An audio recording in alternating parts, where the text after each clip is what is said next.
bisa disebut sebagai pencemaran nama baik gitu kan atau bukan? Tergantung. Kalau dua-duanya menganggap ini biasa saja, nggak ada persoalan. Jadi kalau Mbak Em maupun si Paula merasa tidak keberatan percakapan tersebar, itu berarti nggak ada persoalan. Tapi kalau salah satu merasa keberatan, ini baru persoalan. Nah, persoalannya tinggal apakah ini persoalan publik semata atau ini menjadi persoalan pidana. Tergantung lagi. Kalau si yang keberatan yang melaporkan ke kepolisian terjadi pencemaran nama baik karena privatisasi terbuka ke publik mengenai kemudian yang bisa diduga menyebabkan salah satu pihak ini, dia lapor polisi, baru ini menjadi persoalan hukum. Oke, Bang, ini kan pertanyaan kan soal keputusan kemarin itu dengan kata perselingkuhan, aib, dan juga ada istri yang diharapkan. Dan poin itu kan kata aib masuk Bang dengan video yang nyebar itu, gimana Bang?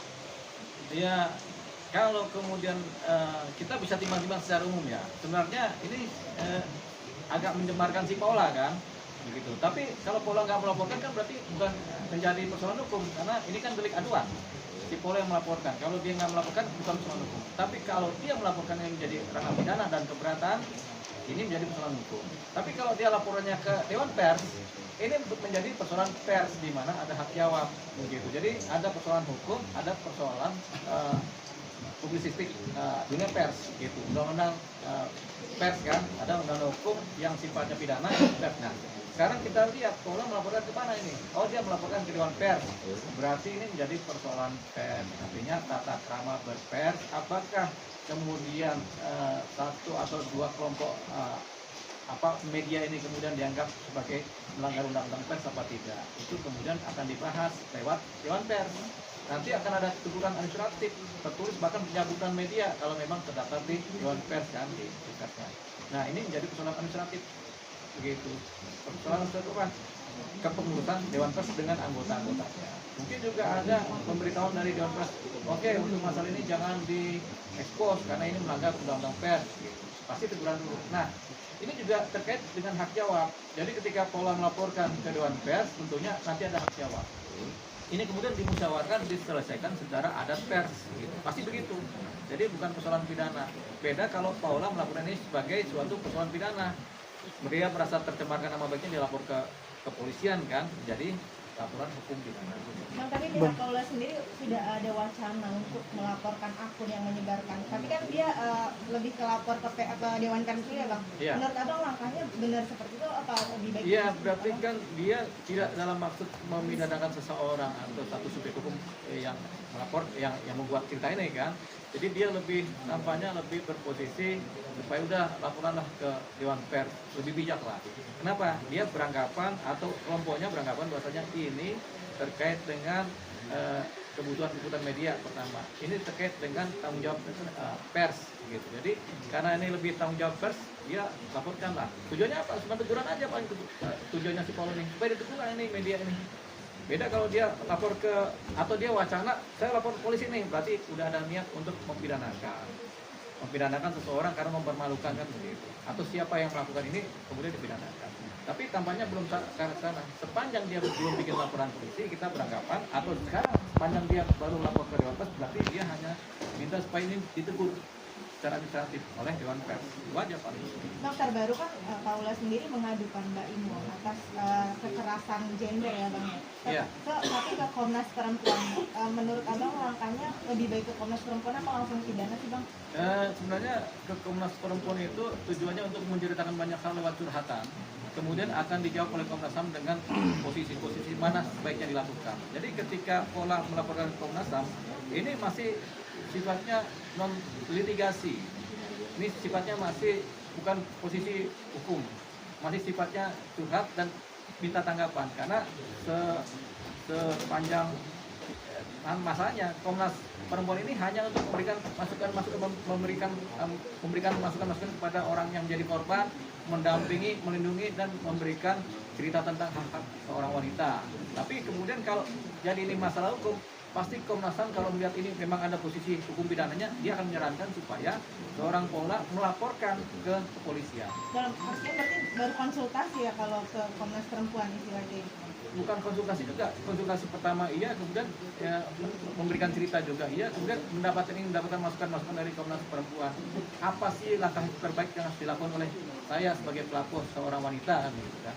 Nah, kalau kemudian ada temuan-temuan dari pihak Komnas Perempuan bahwasanya memang ada dugaan KDRT, setelah lihat gambar-gambar bukti-bukti memang ada kekerasan baik seksual maupun kekerasan psikis atau kekerasan fisik kepada seorang wanita, Komnas Perempuan akan memberikan rekomendasi kepada siapa, kepada sekolah untuk ya udah Anda buatlah laporan kepolisian supaya ini diproses secara pidana karena ini ada dugaan tindak pidana yang dilakukan oleh misalnya orang Baik Wong. Bang, kan Paula sendiri sudah punya bukti dan dia datang ke Komnas juga bawa bukti Bang, tapi dia lebih milih ke Komnas. Ada kemungkinan nggak sih kalau Paula sebenarnya masih nggak tega sama Baim kalau mempolisikan mantan suaminya Bang? Kita bisa lihat tendensi-tendensinya seorang Paula dan kelompoknya ya, bukan pengacaranya, bahwasanya mereka lebih kepada jalur yang kalau bahasa umumnya sih jalur curhatan gitu kan, dengan dampaknya adalah paling teguran. Jadi tampaknya mereka masih bijak, mungkin masih bijak sih seorang Paula ini, karena kalau dia bikin laporan pidana ini yang kena nanti mantan suaminya, yaitu bapak dari anak-anaknya. Mungkin itu pertimbangannya, jadi Paula tidak melaporkan ke ranah pidana. Jadi dia paling supaya nanti Baim dipanggil, dia lapor ke Komnas HAM, Komnas Perempuan, nanti Baim dipanggil sama Komnas Perempuan untuk diberikan teguran-teguran kan begitu. Ujungnya kan begitu selesainya. Nah, tapi kalau Paula kemudian melaporkan pidana, berarti dia udah siap bapaknya, anak-anaknya akan diproses secara hukum pidana. Berarti dengan aduannya Paula ke Komnas sendiri, dampak terberatnya bagi Baim apa cuma dipanggil atau gimana Bang? Ya, pertama kan ketika Baim sendiri dipanggil di Komnas Perempuan kan pasti kan diceritakan duduk soal masalahnya, kemudian diberikanlah nasihat-nasihat, teguran-teguran, paling tinggi, sehingga Baim diajarkan lagi, diedukasi lagi mengenai gaya seorang laki-laki yang baik bagaimana, paling gitu, karena yang dilakukan cuma di Komnas Perempuan. Tapi kalau yang dilakukan ke kepolisian, PPA misalnya, Unit Perlindungan Perempuan dan Anak, ya bisa masuk di Baim. Kalau ada bukti-bukti KDRT masuk misalnya. Nah, tampaknya seorang Paula belum tega melakukan itu. Tapi disesalin nggak sih Bang, ini kan perkara perceraian, kenapa saat di persidangan bukti-bukti dugaan ada KDRT dia nggak sodorin ke hakim Bang untuk pembelaan diri sendiri? Ya, kita nggak tahu apakah sudah disampaikan di persidangan apa tidak, atau sudah dijadikan dalil-dalil atau tidak, kita belum tahu karena kita nggak baca kan dokumen-dokumen putusan dan seterusnya kronologisnya. Tapi yang jelas biasanya setiap perkara-perkara perceraian itu akan didahului dengan dalil-dalil. Sudah tidak serumah lagi, sudah tidak memberikan nafkah, sering terjadi kekerasan dalam rumah tangga, apalagi ada perselingkuhan, ada perzinahan, biasanya itu ada percecokan yang terus-menerus, itu sehingga akhirnya dijadikan dalil oleh para pihak untuk kemudian meminta bercerai. 86 laporan atau gugatan seorang Baim itu secara analisa Abang itu udah tepat nggak sih Bang untuk fakta keputusan ini? Ya, kalau pakai ilmu pengacara, semakin banyak bukti semakin bagus. Kalau perlu ada 1000 bukti disampaikan supaya apa? Supaya hakim yakin dan mengambil keputusan yang tepat kan begitu. Jadi 86.000 bukti pun sama aja.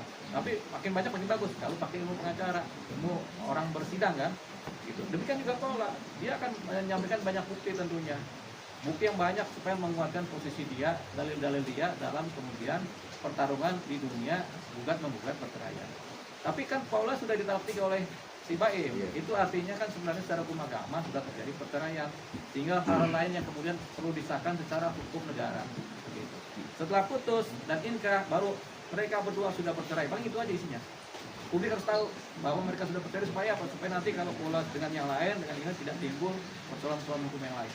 Tapi kan ini mau ada niat untuk mengajukan banding. Tapi harus mengajukan banding itu kan statusnya masih suami istri Bang. Kalau proses masih banding. Ya, kalau kita kan pakai hukum agama begitu. Tapi kalau pakai hukum negara ya belum cerai. Hukum agama kan sudah cerai dengan talak 3, tapi hukum agama belum. Hukum agama sudah.